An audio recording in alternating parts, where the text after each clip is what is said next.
The Haidini family have a nice house and are happy with their living conditions. But life wasn't always happy for them as it is now, not until less than a year ago. Shumë herë qështu që bisedoshmi me shoqin, qysh jemi konë të kemi konë, qysh jemi ardhë, qysh kemi jetu atje, qysh kemi jetu e ma shemë një dhome, kemi pas një barak edhe une që atëre jëmë konë veti 4, veti 5, kemi jetu që aty pa atëre më ka ardhë punët që ku mërtu dhe djallin. Edhe me jetu me një dhomë, 6-7 antarë, diçka shtira dhe kretë rreqëm. However, sufficient living space was not the only problem for Habib and his family for the past 12 years.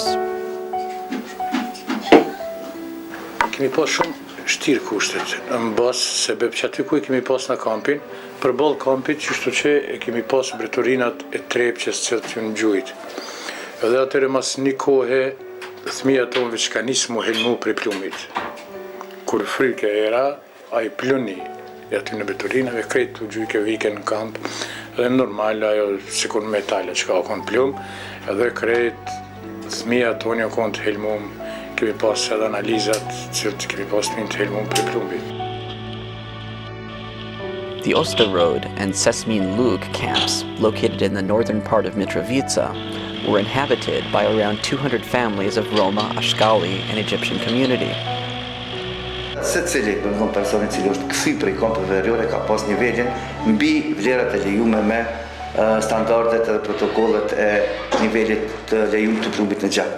Më thonë, prej 10 mikrogram per decilitër e tutje, deri në disa raste, dhe më thonë ku kemi pas dhe mbi vlera mbi 65 mikrogram per decilitër, me pajisjen dhe aparaturën që kemi pas këto. International donors joined forces to support the resettling of these families from the two camps.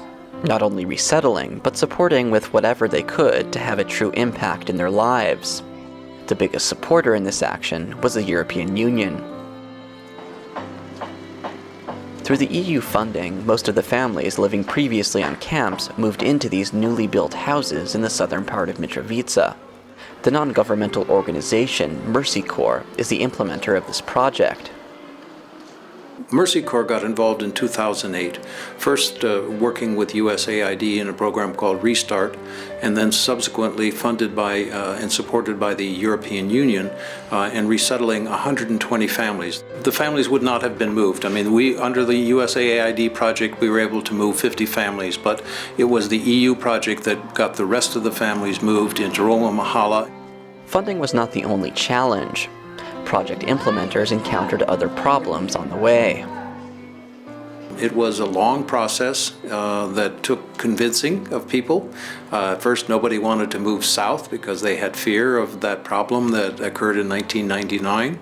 So it was convincing people that there was no land in the north, and then, to get allocation of land from the municipality and to get funding. Once they felt that it was safe to move, the families agreed to take the support given. Some of them were awaited by other problems other than security. Dersin, ata e kam pas marrë përgjegjësi për me ndërtu shtëpiat ata që janë në pronë private, që janë në pronë të komunës. Edhe ata e kanë ndërtu disa shtëpia që ata që kanë pas flet poseduesët, kanë posedu flet posedues, po na që kemi pas flet posedues, atëherë jemi me në pikë pyetje drejt çka do të bëhet tash ose na gjojnë, na kemi kërkuar secili në përvendat e tona. Ku I kemi pas trollat? Ku kanë jetu babat e tonë ose babgjyshat e tonë ose çati ku jom le, ku jom rrit, kemi kërkuar çat vend. Most of the land in which Habib and the other members of the community were planning to resettle was public property. The municipality of Mitrovica made a contribution to solving this problem by donating 7 acres of public land for the project, so finally the people could move out from the lead-contaminated northern Mitrovica refugee camps.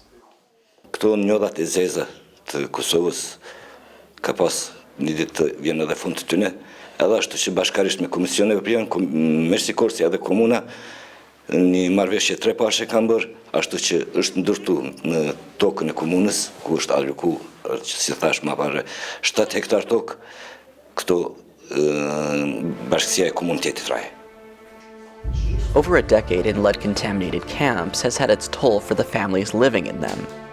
Through an EU-funded project, members of the resettled families are able to have regular medical checks, mainly for lead levels in their blood, Më me thonë që pas asaj pjesës fillestare ku vlerat nuk kanë qenë shumë të rritura, gradualisht me kohë kemi filluar të identifikojmë rastet të cilat kanë pas nevojë për trajtim me terapi specifike kundër plumbit. Edhe deri sot, faktikisht deri në kohë kur bëjmë këtë intervistë, i kemi pas 17 persona të cilat ju është dorë të nënshtrohen këtij trajtimi. Fatkeqësisht, 3 prej tyre kanë duhet me shku në ritrajtim me 2 apo me 3 cikle me terapi kelatore. Apart from regular checks at the clinic nearby, the children of Roma Mahalla are also regularly visited at home by nurses of Mercy Corps because they were the ones most affected by poisoning. Fëmija më shembull 5 vjeçare, sa duhet me kon i rritshëm, nuk u kon. Kemi pas fëmijëve dhëmt që ju kanë pas prish më herët. The Mahalla children now also attend school. The settlement is equipped with a learning center that supports school children with their homework and prepares them for classes. Kjo qendër është hapë në shkurt 2011, i cili është një projekt të rëndësishëm, i cili zbaton strategjinë në arsim për komunitetet rom ashkalie gjiptas. The learning centers would make up for the fact that most of the parents from Roma, Ashkali, and Egyptian community have difficulties in reading and writing and are not able to help their children with their homework and exercises. These problems affected the attendance and quality of education at the schools. The learning center also provides reading and writing courses to the parents. Kjo qendër umron gjithsej të 150 fëmijë që i ofron asistencë në detyra shtëpie. Dikon kem 80 fëmijë të moshës 3 deri në 6 vjet janë në të objektin parashkollor. Some of the members of the community even managed to find jobs for the first time in over a decade, although not for the overall population of the Roma Mahalla. At least for some of them, the project could offer support on this important issue. Every family was entitled to a livelihood grant unless they were aged or disabled, and then they were entitled to a pension. But a livelihood grant, we helped develop a business plan for each family, and then we did not give cash grants, we gave equipment or tools or something else. In addition to this, the project tried to work with different companies, one of them being the furniture producer, Ciauberto. In this case, the project gave a grant to the company so they could buy some equipment with the guarantee that they would hire a certain number of employees from the community. Now 10 persons are employed as part of the undertaking.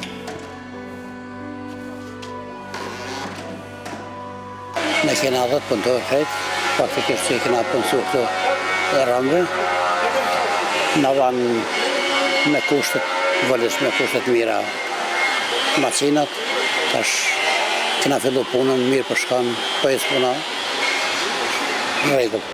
Despite the remaining challenges, such as the small number of jobs and better health, Habib says that for him and his community, moving to the Roma Mahalla was a new dawn for them. Mund ndoshta një javë përpara s'm kam marrë gjumi. Ndoshta një javë përpara. Po edhe mos jam kthy në shtëpi.